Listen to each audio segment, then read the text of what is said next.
Weirded Way Media.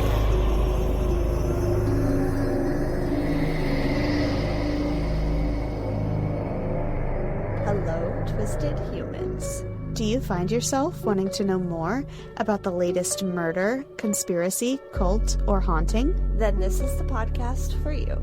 I'm Alicia. And I'm Sierra, and this is Twisted and Uncorked. Welcome to episode 151 of your favorite podcast. Today, I will be telling you a little about 3 separate incidents that all have one thing in common, but I won't tell you the commonality until the end. Oh, okay. It's going to be fun.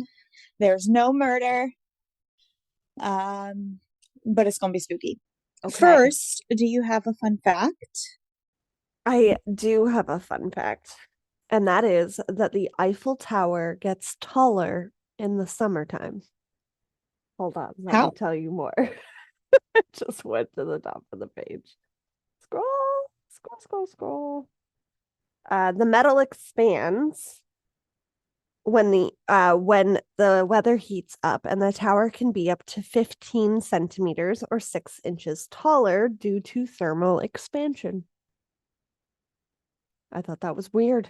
Interesting. I was thinking it was going to be something about, I was thinking the opposite, like it would get shorter in the summer because in the winter the ground freezes and makes the ground gets taller, you know? Yeah, that makes That's sense. what I would think, Because the but water will pool. I'm and not a freeze and scientist. yeah, no, you make sense Right. too. But no, just in the summertime. Also, as somebody that cannot physically grow taller at this point in their life, I'm a little jealous. But you're not made of metal? Would that be the only way I would get taller? I guess so. I love it. What is your fun fact? My fun fact is that the book Coraline almost was not published because the literary agent said that it was too scary for children. And so Neil Gaiman, who is the author of the book, said, well, read it to your kids. And if they think it's too scary, then fine, don't publish it. So the literary agent read it to her children, and they were so intrigued, like, keep going. I want to know more. That she was like, yeah, it wasn't scary at all. I guess this is fine. I just don't know what kids like. And then 10 years later, Neil Gaiman is telling those kids this, his literary agent's kids, this book almost didn't get published, but your mom said that when she read it to you, you didn't think it was scary. That's why it got published. And they were like, literally replied, quote, I was terrified, but I needed to find out what happened next, so nobody knew. She literally did not tell her mom it was scary because she was like, I need this book. And then she grew up to listen to this podcast because she's a spooky human. I love it. I love the story of Coraline. Yeah. But it is scary, even as an adult that watched the movie. I've never actually read the book, so now I think I've got to add that to my list. Well, yeah, allegedly the book is way scarier than the movie. Okay. From everything that I've seen. Yeah. Adding it to my reading list right now. Yeah. That is super interesting. And something that gets us through all of these scary, spooky, eerie topics, sangria. I am feeling a little nostalgic, drinking it out of my Spaghetti Factory conductor cup. I'm going to keep the glass turned this way, though, because it has the location that's very close to me on there. So you all don't need to know that. But you do need to know what goes in this apple pie sangria. Oh, wow. So it is inspired by Southern Vanilla Bean bourbon, which I actually skipped out on because I drank too much yesterday and I could not handle that in my stomach at 12:30 in the afternoon. And it's actually a famous sangria at a local restaurant near you, which I will tell you afterwards, but I don't want to triangulate you. And it is 3 different types of apples. They recommend Granny Smith, Red and Delicious, and Gala. And you just slice up a few pieces. and you add a pinch of brown sugar and a pinch of apple pie spice. And if you don't have that, you can make your own with cinnamon, nutmeg, cardamom, and allspice. And you top with white wine of choice and soda water and garnish with apple slices and a cinnamon stick. I took the cinnamon stick out though because I just made a single serving and it was getting too cinnamony for this small amount of sangria. But all in all, tasty. I'm enjoying it. And it does taste Good. like apple pie. I'm pleasantly surprised. I think the Nice. vanilla bourbon might add like that little bit of like I don't know how to describe it, like a little bit of warmth to the Like drink creamy. overall. Yeah. Yeah. But it's pretty good. I know that we've done a similar recipe using caramel vodka and apple cider in the past, and I really enjoyed that one. So I was trying to find something similar. Good. Because you said something about a bourbon, I want to guess where it's from and just bleep this out. Is the name of the city? Yes. I've been there. They have great drinks. Live music on Fridays and fun. food trucks and fire pits in the back. It's really fun. I like the place. So we will absolutely be going when I come to you next. Yeah. But yeah, I'm gonna rate it 8. I'm gonna rate it a 9 out of 10. I think it needs that little splash of vanilla, but all in all, really good. And I just scared the shit out of Thumper while making soda water because I only made this much in my soda stream because I didn't want to waste a whole bottle of it to top it off with. And when I pulled it off, it went like really loud. He skirted all the way across the living room. So I'm sorry, buddy. Not safe for rabbits, but safe for humans. Yeah. What are you drinking? I just water. I had some ice cream because that's me. I also had a coffee, Starbucks coffee this morning, and it's just not late enough in the day yet for me to add a whole bunch more sugar to my life. That's fair. As I sit here eating stale cheesies and sangria. I did actually have a pretty hearty breakfast this morning, though. I made myself scrambled eggs with green onions and a little bit of cheese and salt and pepper. And I'm super weird. I dip my eggs in barbecue sauce. I know everybody's going to be like, that's the grossest fucking thing I've ever heard. So good. Don't knock it till you try. I've heard eggs with ketchup, but eggs with barbecue is very strange. Specifically Sweet Baby Ray's barbecue sauce. And I don't know if you guys have that in the US. Oh, yeah, for sure. Yeah. But that is the only barbecue sauce that tastes good with it. Fucking love it. And then I had toast with some of my grandma. Why can't I speak today? It's a good thing it's not my story. With some of my grandma's blackberry jam. So that was tasty as well. Nice. All right. I want to get into this story, but first we're going to hear a quick promo from Tales, Trails, and Taverns. Yes, our friend Joe. Go check him out and we'll be right back. Okay. You've been like hyping this up for days. So this is a shorter episode than I would usually do, but it is creepy and fun. And I don't even know if fun is the right word. We'll see. Okay. The first case I'm going to tell you about comes from an anonymous woman who goes by, not her real name, Courtney Randolph. Courtney was a newly single mother, recently separated from her ex-husband, and trying to make it on her own. Shortly after entering her new living situation, just herself and her daughter, they started noticing strange things happening around the home. At first, it was just strange tapping noises on the roof. This could be attributed to acorns or whatever hitting the roof outside, Courtney thought. But it got louder, a banging on the roof. It's not Santa, I think. Shortly after, her daughter started telling her mother about a weird scratching noise she heard on her windows at night.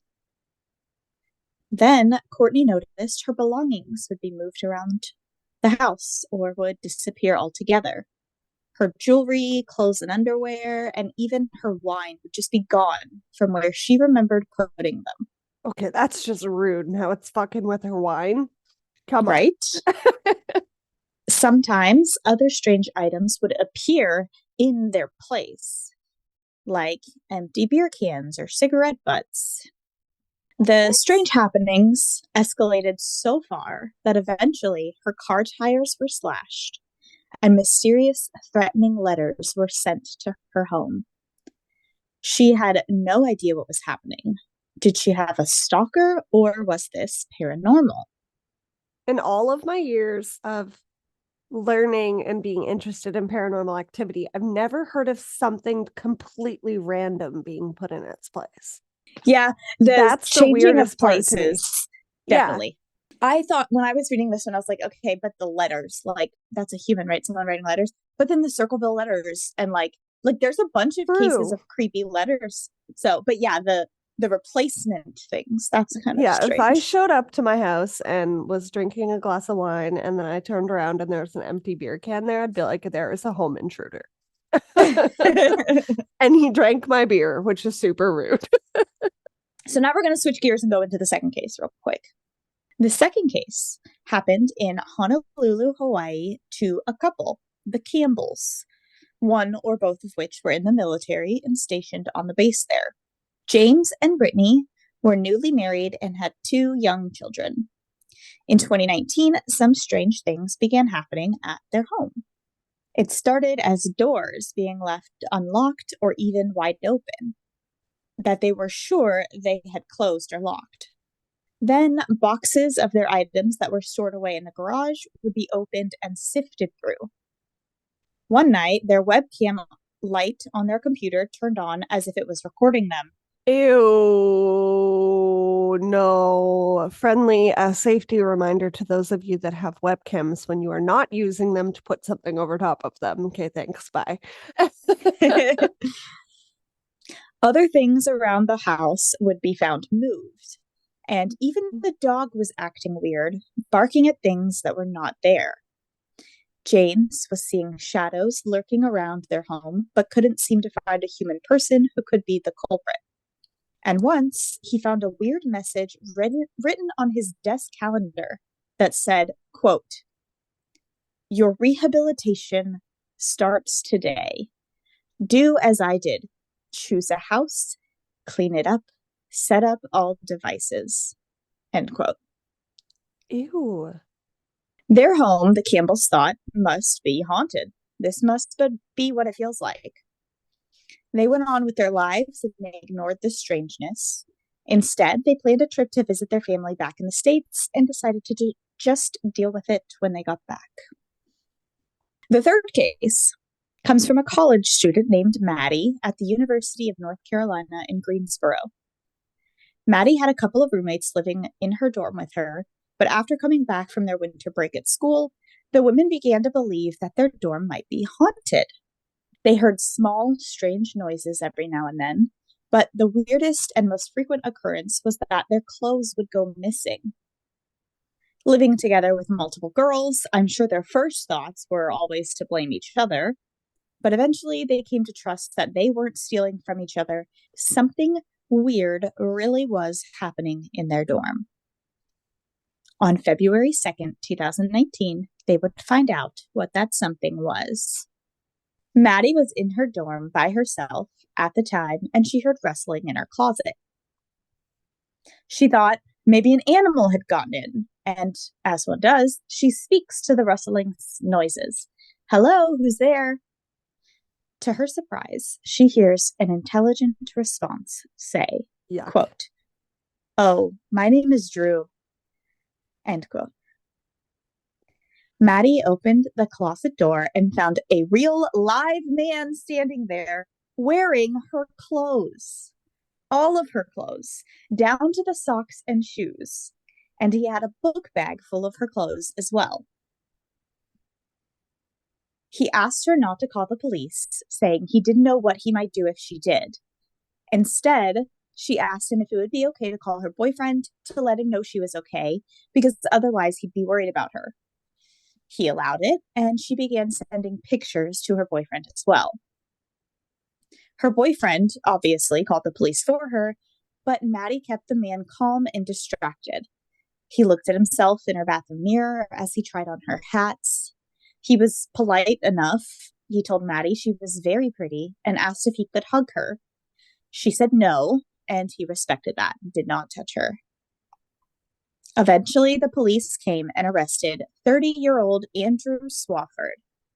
They verified that he was under the influence of drugs and he was charged with breaking and entering.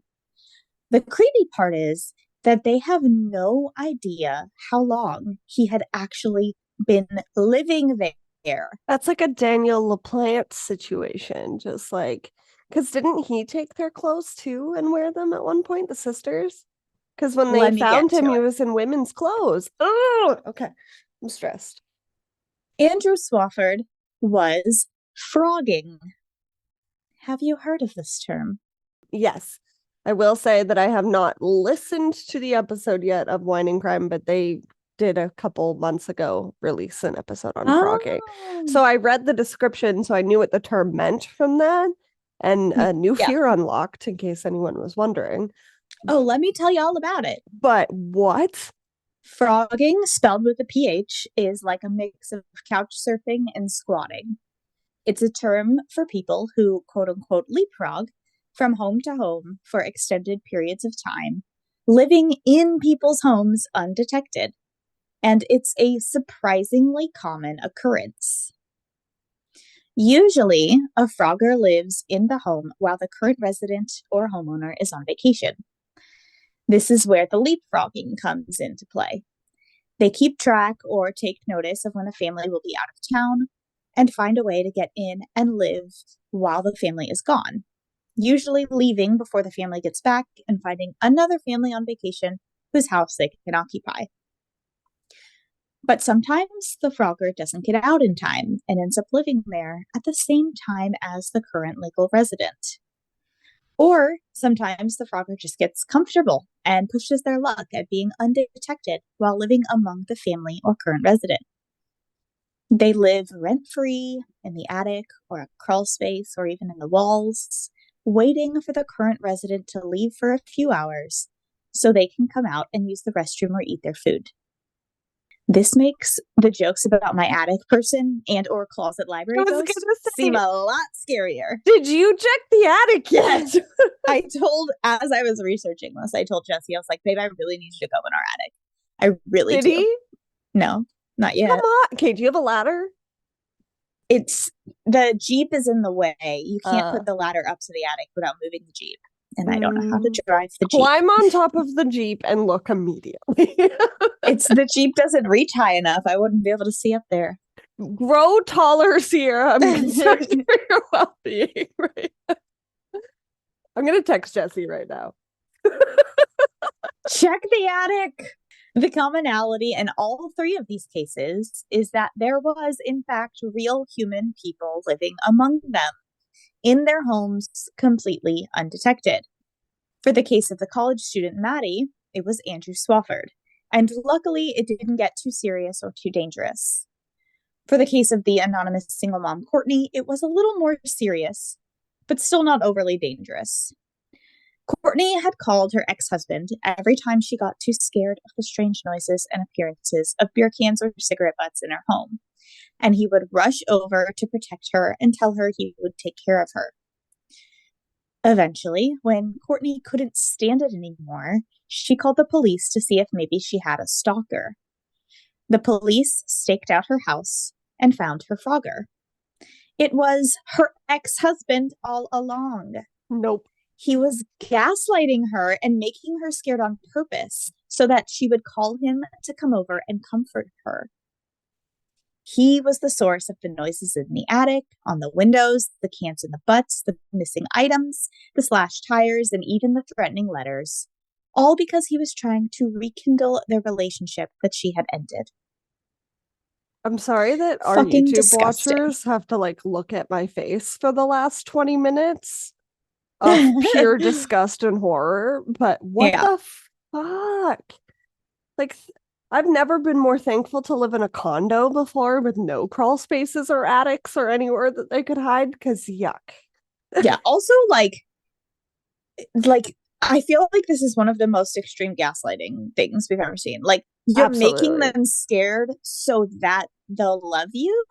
What the fucking fuck? That's so violating, too. Your house is your safe space. And for someone to just be like, oh, yeah, they go to work at 9 usually. So, I got some time to sleep in. And then using your shit, oh. That's so gross. In the case of the Campbell family in Honolulu, the situation was much more serious and very dangerous. Luckily, the family found out about the Frogger before anything happened, but there were definite plans in motion. When the Campbell family came back from their vacation, they were instantly alarmed before even entering their home. James Campbell's bike was in the driveway of the home, as if it had been recently ridden, but they knew that they stored it away before they left. The car was parked in the driveway, so the bike couldn't have been left out. James decided to go and check on the house himself before allowing his family inside. But as he tried to open his front door, he was met with the force of someone else trying to keep it shut. I gotta go. Then he heard a man from inside say, "This is not your house." James grabbed a hammer to arm himself while trying to coax this strange man out of their house while Brittany called the police. When the man finally exited the home onto the front lawn, Brittany went inside to check things out and found an eerie sight. The kids' bedrooms were immaculately cleaned. Their beds were made, their laundry was folded and put away. These were things that the Frogger had done, not that the family had done before they left. Yuck. Everything else, however, was in disarray. All of the Campbell's belongings were stacked in piles. All the dishes were in one pile, pots and pans in another pile, clothes in another, minus the ones that the intruder was wearing, which belonged to James Campbell. It was as if he was taking inventory of their things, as if maybe for selling them off. My eyes are watering for a different reason. Oh. He also had an old computer of theirs sitting out, which had a diary of sorts opened up with notes that he had been taking about the family for what seemed like could have been months.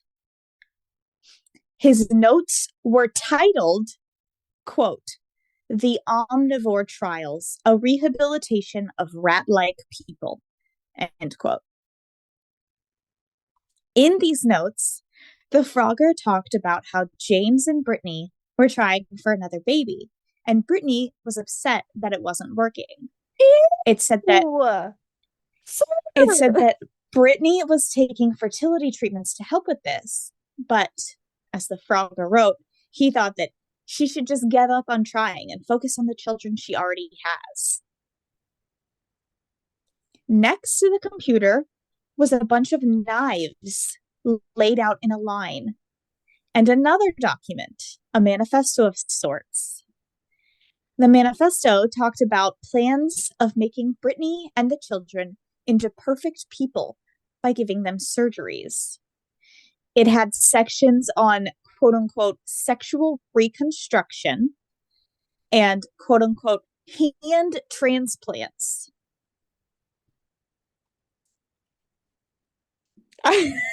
I don't know. Your face. I know. And I also don't know. How did you research this? Like, this is terrifying. I would never leave my house again. The Frogger, Ezekiel Zayas, was successfully arrested and charged with burglary. He was He was released under supervision while awaiting trial, but quickly got into trouble again for vandalizing and so was held in jail. While in jail, Zayas received an additional charge for manslaughter after a fight with another inmate resulted in a death. But we're not going to touch on that because this is a murderless episode.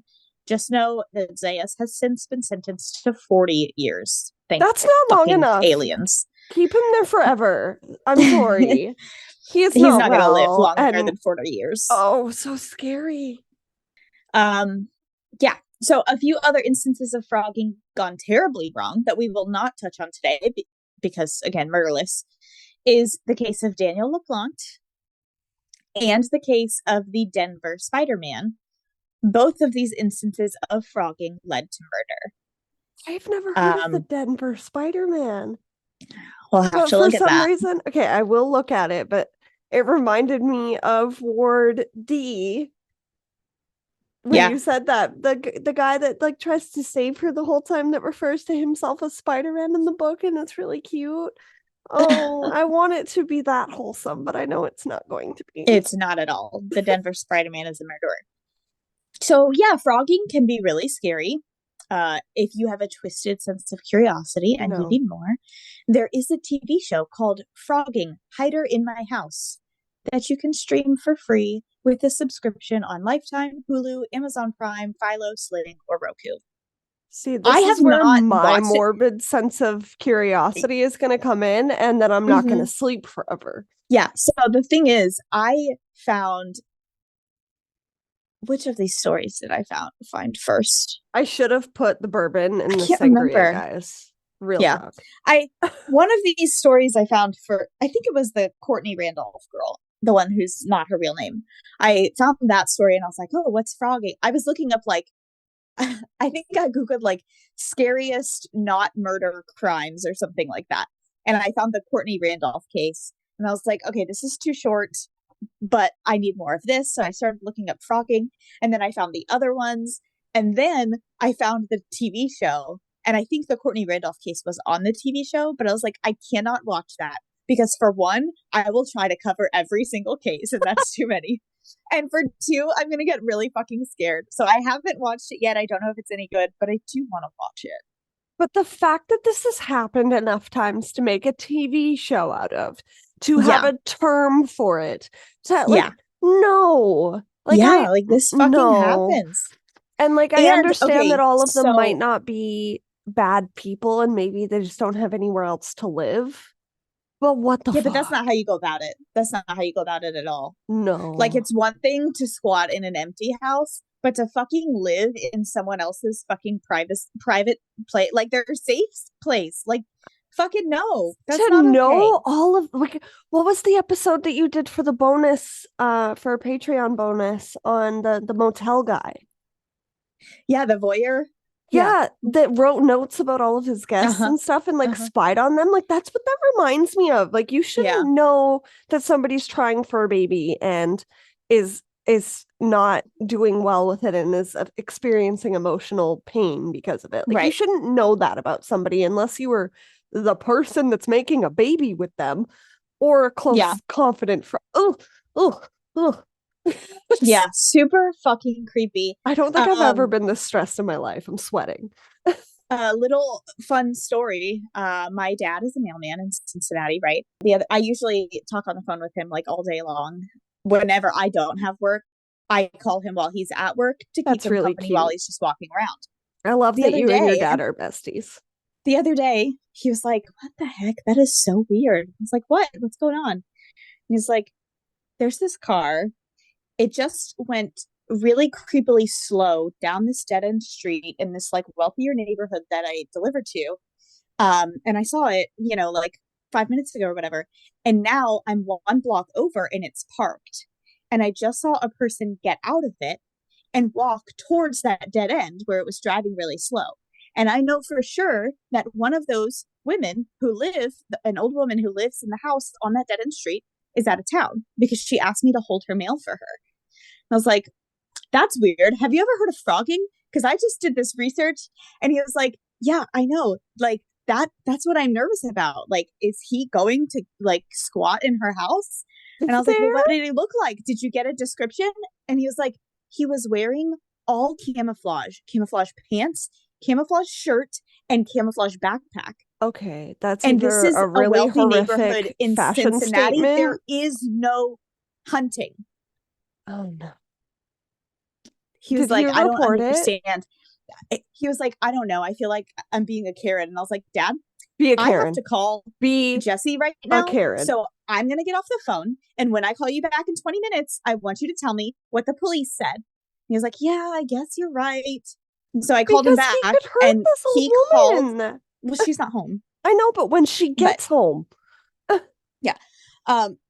I called him back and I was like, so did you call the police? And he was like, yeah, I called the non-emergency dispatch line. At first, you know, I kept apologizing. I told her that I thought it was weird that I was calling, but it's just not every day in My the daughter wealthy hosts a true neighborhoods crime of Cincinnati. podcast, and she bullied me into That's what I told calling. her. I was like, well, he was like, no, I'm glad I didn't say that because then she probably would have just thought I was some conspiracy nut. Yeah, I was no, like, I'm just being funny. But he said that, you know, she told him, my dad told the girl what he was wearing, and she was like, yeah, that is kind of weird for that neighborhood. We'll have someone go check it out. Did you by chance see what he was driving or get the license plate? My dad was like, oh yeah, I took pictures of his car and of his license plate. I can tell you exactly what it is. And I was like, yes, Dad, that's right. So Obsessed. Does he want to come on the show? Real life Frogger. I mean, that's the story. I just told it to you. Yeah. No, but super funny because now we can have him out sleuthing in the neighborhood. That's really creepy, though. It is super creepy. All of this is super creepy. I don't know if I should thank you for covering this or be mad at you. Yeah, sure. I feel the same way. I don't know if I should be proud of myself for discovering and sharing this information or mad at myself for unlocking a huge fear of my own. Like, my eyes have been watering this entire time, guys. I'm not just sitting here crying. That only happens when ghosty things happen. This is so unsettling. It's not ghosty. It's a real life human. I know. And that's even scarier. That's what I always tell you. I'm not. But is that what the Watcher was? Is that what the Circleville letters were? I don't know. Did they live in multiple houses? Well, that's kind of always what I never really thought that the Watcher house was paranormal. I always thought it was somebody like living in the walls that wanted to hurt them. Oh, I always thought it was paranormal because it talked about generations before me and you know, it talked about generational stuff a lot. So I thought it was like true. Some old ghosts. Have you seen the TV show called Ghosts? What's it on? I think Amazon Prime. I don't think so. Is it? Oh, it's really good. Is it a paranormal investigation show or is it about this? It's a sitcom. Okay. Yeah, there's two of them. There's the UK version and the US version. I didn't like kind of like The Office. Yeah, I started on the UK version and I did not like it. The US version is really good though. It's about this couple who moves into an old giant house, and all the ghosts who have lived on that land previously are stuck on that land. And you know, there's Native Americans, there's Vikings, there's like Victorian era lady, there's like a girl from the 60s, like hippie era. Like it goes through the generations. I love it. The Watcher house thing reminded me of that because they fuck around with the owners of the house. I mean, wouldn't you if you were like stuck in the afterlife? You'd just have like to make some fun out of it, you know? We've already told each other that whichever one of us dies first is going to haunt the other one. So. But yeah, I think that human people living in your house is much scarier than ghost people living in your house to me. So, Froggers are terrifying. I don't like any of this, if I'm being completely honest.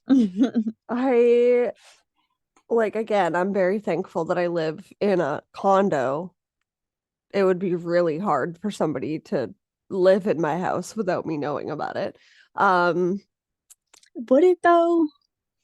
Sierra, I feel like in a condo, it's almost easier. But Kevin never leaves the house. They could get into your walls by being in someone else's walls. You've seen Only Murders in the Building, right? Yeah, and I gotta go. How they like go through to different buildings through the walls, different rooms. Also, can we just talk about how good that show is? I haven't watched the most recent season yet. Have you? I think I only watched a couple episodes of it, not all of it. You're behind. Okay. Glad it's not just me. Of the newest episode. Yeah. Newest season. I mean, I've seen all of season 1 and 2. Me too. Such a good show. My goodness. But yes, you are right, because it's an old building and mine's an old building, and now I'm upset. And then there was the murder theory behind the real life Candyman case. Yeah. Where they found a set of tunnels behind everyone's bathrooms. Yep. I'm so stressed out. Yeah, Froggers don't have to be just in your living space. it's in your home enough that they could come into your living space whenever they felt like it. So be careful. I feel like, okay, I'm glad you covered this because I'm sure there's a lot of other people that haven't heard about it either. And you need to go and check all of your crawl spaces, basements, Honestly, attics, everything you can. Ick. listen, there's a part of me that's like, don't go check it. Leave the fucking Frogger alone. If you don't see it, it doesn't see you. You know what I mean?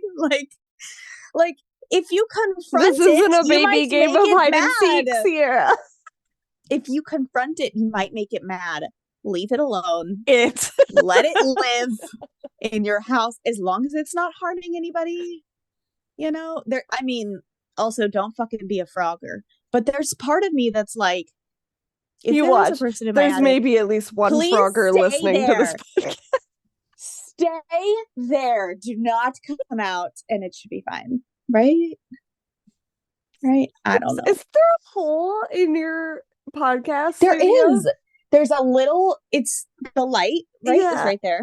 And it's a bar light, like a Yeah. long light like this. Yeah. And where the light, like the wires go in, there's a hole right there for the wires to go up into the attic. And I can just slightly see up it. So they can see down it for Absolutely. sure. They watch you record twice a week. Yeah. They get free content. They should start paying at least. Join our Patreon. Please send your dollar bills through the hole. Let them rain on to me. We'll be fine. I hope they don't have a daughter up there. Oh God. No. Oh my God. I have a new phobia, so thanks a lot for that. It now includes spiders, open water, sharks, and frogging. Yep. And trains. But okay. Be safe, twisted humans. I will say that. And please, for the love of goodness, do you have something happy to tell me about? I mean, we literally just recorded yesterday because we're recording early. Yeah, I'm going to Vegas, guys. We're cramming it all into a few days. Nothing happy has happened since yesterday. I'm gonna need you to dig deep into your soul tomorrow, and so I'm just gonna read a lot. Yes, you did tell me that. It's about all I got. What about you? Tell me something happy.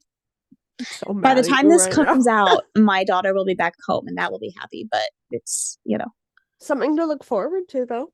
Yeah, that counts.